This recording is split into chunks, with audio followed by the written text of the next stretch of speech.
Hi good morning प्यारे बच्चों। Today we will start your second chapter. Your second chapter is from trade to territory the company establish power. Class 8 second chapter. In this topic we will read about the vast history of the foreign companies and their development in India in the special concept of Britishers East India Company. Before we start this chapter, I want to tell you about some information. India in past, it was very prosperous city. India was called the golden bird in whole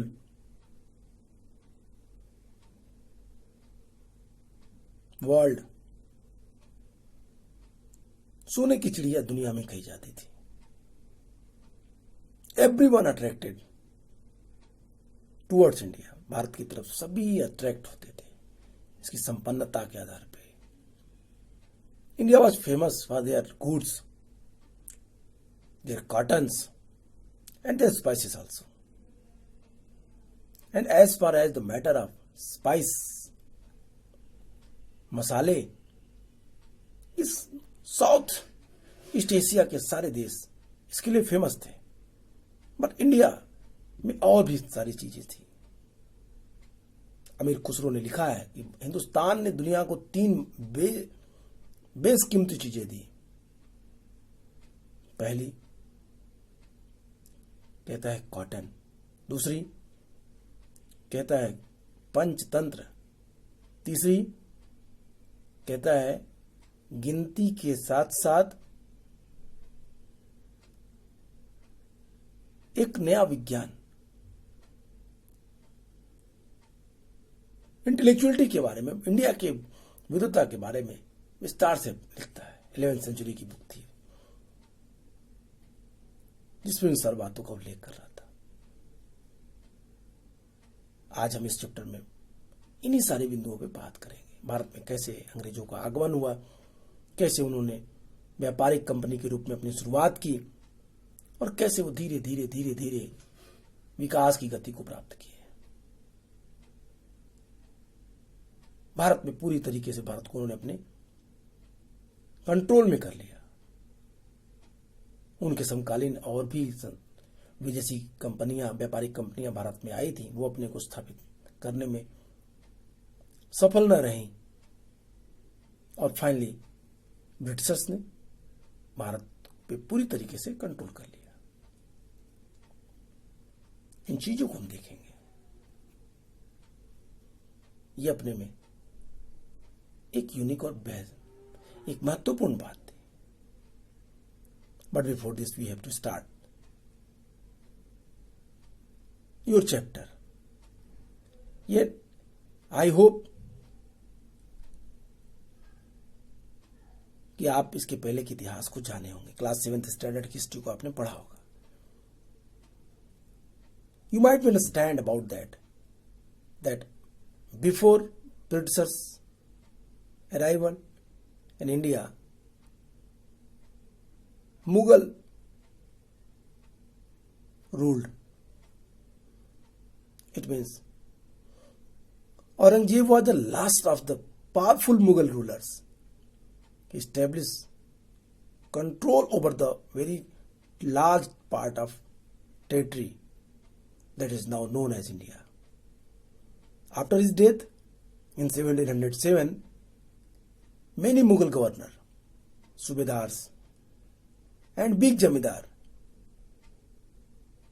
began asserting their authority and established the regional kingdoms. As powerful regional kingdoms emerged in various parts of India, Delhi could be no longer function as an effective center. 1707 के बाद, औरंगजेब की मृत्यु के बाद मुगल मनसबदारों ने अपने ताकतवर मनसबदारों ने अपने अलग अलग जगहों पे, जहां कि वो सूबेदार थे, स्वतंत्र राज्य के रूप में अपने क्षेत्र को स्थापित कर लिया। हैदराबाद का निजाम चिनकिलिज खान हैदराबाद की स्थापना कर दी। अवध का नवाब सादत खान अवध को नया सूबा बना लिया। बंगाल का नवाब अलीवर्दी खान बंगाल को नया सूबा बना लिया। इस तरीके से पूरा मुगलिया सल्तनत अलग अलग पार्ट में डिवाइड हो गए। दिल्ली के द्वारा अब वो कंट्रोल नहीं किया जा सकते थे, केवल वो नाम मात्र के दिल्ली सल्तनत के हिस्से थे। और यहीं से अंग्रेजों को अपनी पॉलिसी को इंप्लीमेंट करने में सफलता मिलने लगी, वो सफल होने लगे। By the second half of the 18th century, however, the new power was emerged on the political horizon, the British. Did you know that the British originally came as a small trading company and were reluctant to acquire territories? How they did come to be master of vast empire. In this chapter we will see this came about. Gradually we will discuss about that, all the incidents which happened in our past India. We were free, but after British, we were controlled by them. एक छोटी सी company, trading company के रूप में India company Bharat में आई और उसने पूरे के पूरे भारत पे धीरे धीरे अपनी पकड़ मजबूत कर ली और पूरे भारत को उसने अपने कब्जे में ले लिया। एक छोटा सा इतिहास, छोटी सी कंपनी के बारे में स्टार्ट करते हैं। यहाँ I would like to inform you that in modern time, I mean to 16th and 17th century, or it is very interesting to know that in 16th century, first time when British came India, their main purpose trade, Bharat से व्यापार करना था। वो एक व्यापारिक company के रूप में है। भारत से जुड़ने के लिए, लिंक करने के लिए उस समय 3 रास्ते थे। There were 3 major important trade routes. 2 रास्ते समुद्री मार्ग के थे। First route was connected with Persian gulf, आगे निकलते हुए पर्सियन गल्फ से इराक, ईरान होते हुए फिर वो कैस्पियन सागर से आगे की तरफ बढ़ के वो जिनेवा, इटली तक पहुंच जाता था, यूरोप तक पहुंच जाता था और वहां तक के व्यापारियों से व्यापार भारत का होता था। दूसरा रास्ता था मेडिटेरियन सी, लाल सागर और भूमध्य सागर, रेड सी एंड मेडिटेरियन सी को कनेक्ट करने वाले रास्ते से, और ये सीधा मिस्र के, इजिप्ट के सिकंदरिया तक जाता था। आगे ये लोग वहां से निकल के मेडिटेरियन सी होते हुए यूरोप पहुंचते थे और फिर वो इटली तक और ग्रीक और यूरोप के अन्य देशों तक ये व्यापार करते थे। तीसरा भी रास्ता था, third routes, that was land route. It was connected from Europe to India. ये भारत के पश्चिमोत्तर पर नॉर्थ वेस्ट फ्रंटियर से हिंदू कुश की पहाड़ियों को क्रॉस करते हुए ये रूस के रास्ते बाल्टिक सागर से होते हुए यूरोप पहुंचता था। ये थोड़ा दुर्गम रास्ता था। व्यापार इन्हीं 3 रास्तों से भारत के होते थे। यूरोप के सारे व्यापारी, सारे देश भारत के साथ व्यापार करने के लिए उत्साहित थे। क्योंकि सभी को अपने देश के लिए, भारत से कीमती वस्तुओं को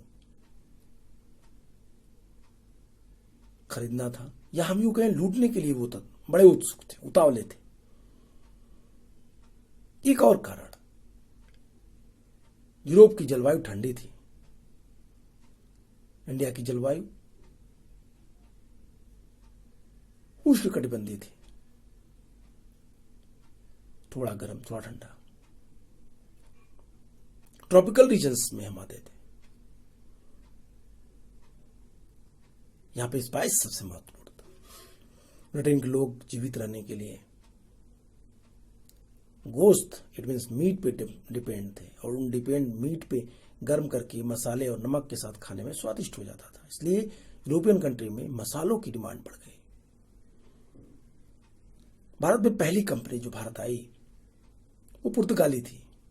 1498 Vasco D gamma came to India in Kapakdabu.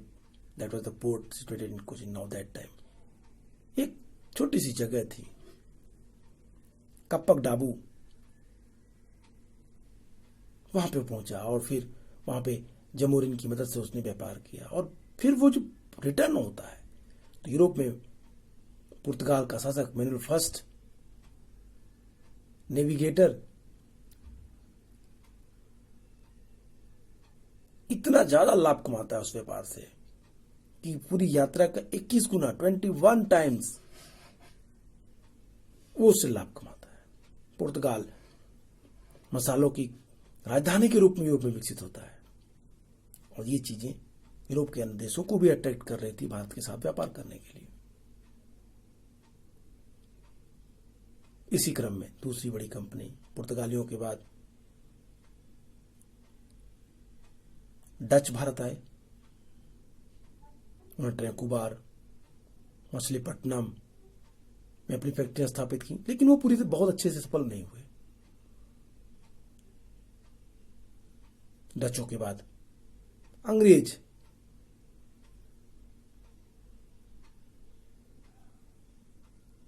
Britishers, then after फ्रांसीसी ब्रिटिशर्स 1668 में भारत में अपनी पहली फैक्ट्री स्थापित की सूरत में। 1600 में ब्रिटिशर्स ने अपनी पहली फैक्ट्री स्थापित की। ऐसे कह सकते हैं कि 1600 में जब उन्हें चार्टर मिला भारत में व्यापार करने का, तो उन्होंने भारत में अपनी व्यापार व्यवस्था शुरू की, और 1608 में उन्होंने भारत में पहली फैक्ट्री स्टैब्लिश कर ली। फ्रांसीसी उनसे काफी बाद में 1668 भारत में आए, स्टैब्लिश हुए, व्यापार किया, एक अच्छे कंपटीटर के रूप में ब्रिटिशर्स का आगे बढ़े, लेकिन फाइनली वो ब्रिटिशर्स से हार गए और ब्रिटिशर्स भारत के में एक छत्र राज स्थापित कर लिया व्यापार में, और धीरे धीरे उन्होंने पॉलिटिकल सिस्टम में भी घुसना प्रारंभ कर दिया। हम पढ़ेंगे इस टॉपिक को आपकी बुक में, various conflicts, disputes and battles के रूप में। हम देखेंगे बैटल ऑफ प्लासी, हम देखेंगे बैटल ऑफ बक्सर, हम बात करेंगे और सारी टॉपिक्स पे, कर्नाटक वार पे। लेकिन अभी ये इंट्रोडक्शन है जिसको आपको समझना है। 1707 में औरंगजेब की मृत्यु होती, भारत में लेटर मुगल रूल करने लगते, ये अपेक्षाकृत कमजोर शासक थे और इनका विकास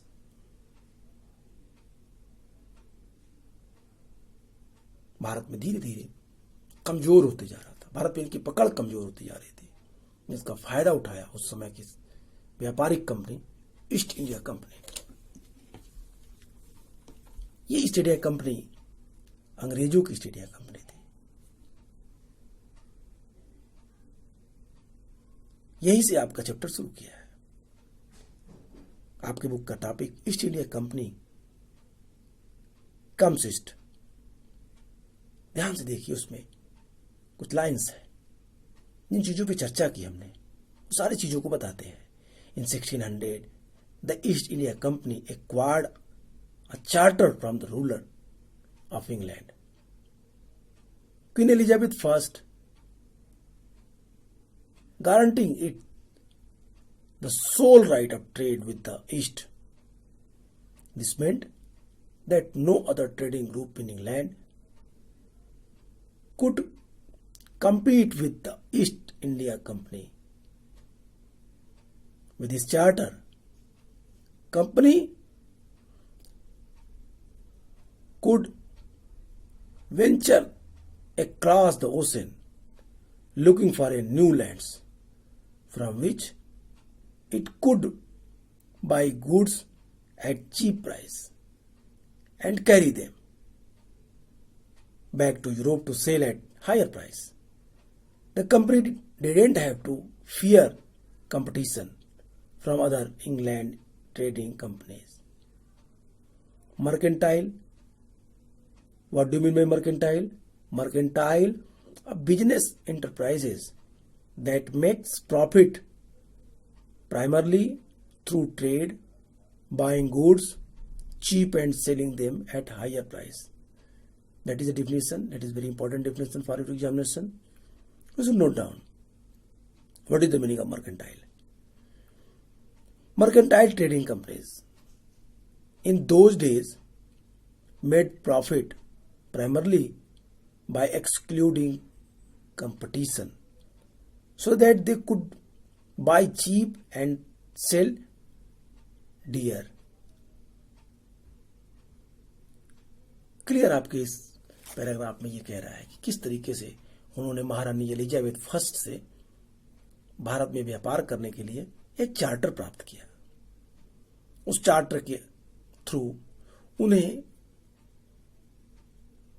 ईस्ट के देशों में नए देशों की खोज करना और वहां से व्यापार करने की एक छत्र अधिकार प्राप्त हुआ। साथ ही साथ इस चार्टर में यह भी था कि कोई अदर ब्रिटिश कंपनी उनको कंपीट नहीं करेगी, उनके क्षेत्र की सीमा का इनकॉर्चमेंट नहीं करेगी। सिर्फ एक और एक मात्र देश एक और एक मात्र कंपनी भारत में व्यापार करेगी और वो कंपनी है ईस्ट इंडिया कंपनी। भारत के साथ साउथ ईस्ट एशिया के देशों में व्यापार करेगी, वो कंपनी है ईस्ट इंडिया कंपनी। चार्टर के थ्रू उन्हें ये अधिकार मिल गया। इन लोगों ने भारत के देशों या साउथ ईस्ट एशिया के देशों के साथ पूरा व्यापार किया और फिर यहां से सस्ती कीमत पे वस्तुओं को खरीद के अपने देश में ऊंची कीमतों पे बेच के खूब लाभ कमाया। इनके लाभ दिनों दिन बढ़ते जा रहे थे। इनकी कंपनी फायदे में चल रही थी, जिससे और भी कंपनियों को इस क्षेत्र में कूदने की, इस क्षेत्र में आने की इनविटेशन मिल रहा था, खुला निमंत्रण मिल रहा था। वो चाह रहे थे कि वो भी आए। The Royal Charter, however, could not prevent other European power from entering the eastern markets. By the time the first English ship sailed down the west coast of Africa, round the Cape of Good Hope, and crossed the Indian Ocean, the Portuguese had already established their presence in the western coast of India and had their base in Goa. In fact, it was Vasco da Gama, a Portuguese explorer, who had discovered this sea route of India in 1498. By early 17th century, the Dutch too were exploring the possibilities of trade in the Indian Ocean. Soon the French traders arrived on the scene. The problem was that all the companies were interested in buying the same thing, the fine qualities of cotton and silk products in India had a big market in Europe. Paper culls, cardamom, and cannamon too were in great demands. The competition amongst the European companies inevitable push up the price at which these goods could be purchased. Price which these goods could be purchased, and this reduced the profit that could be earned. The only way to trading companies could flourish was the eliminating rival competitors. The urge to secure market therefore led to fierce battle between them trading companies through the 17th and 18th century. They regularly sank each other's ship, blocked routes. One prevented rivals' ship from moving with the supplies of goods. Trade was carried on which arms and trading ports were protected through fortification. This effort of fortify settlement and carry on profitable trades also led to intense conflict with local rulers. The company therefore found it difficult to separate trade from politics. We will discuss the next topic. We will discuss that what was the conflict and disputes. That is what I am explaining here. Every company, they were very interested to come in here. Bharat से वो आना, भारत से मसाले खरीदना, भारत में आने के बाद उनके बीच की लड़ाइयों का बढ़ना और फिर किस तरीके से उन्होंने फोर्टिफिकेशन करना शुरू कर दिया. गोवा, मछलीपट्टनम, ट्रैंकोबार, सूरत, दमन, हुगली, विशाखापत्तनम, मद्रास और इस तरीके से उन्होंने कलकत्ता, तमाम जगहों पे फोर्ट बनाए, व्यापारिक कंपनियां स्थापित की सुरक्षा की दृष्टि से. भारत के व्यापार को, भारत से होने वाले व्यापार को नियंत्रित करने के लिए इन फैक्ट्रियों का बड़ा योगदान था, बड़ा महत्वपूर्ण रोल था. और यहीं से इन्होंने अपने व्यापार को एक नई दिशा और दशा दी. फोर्टिफिकेशन के लिए, समुद्र के रूट को रोकने के लिए लोगों ने अलग अलग तरीके अपनाए. पुर्तगाली कार्ट डी आर्मेडा बांटते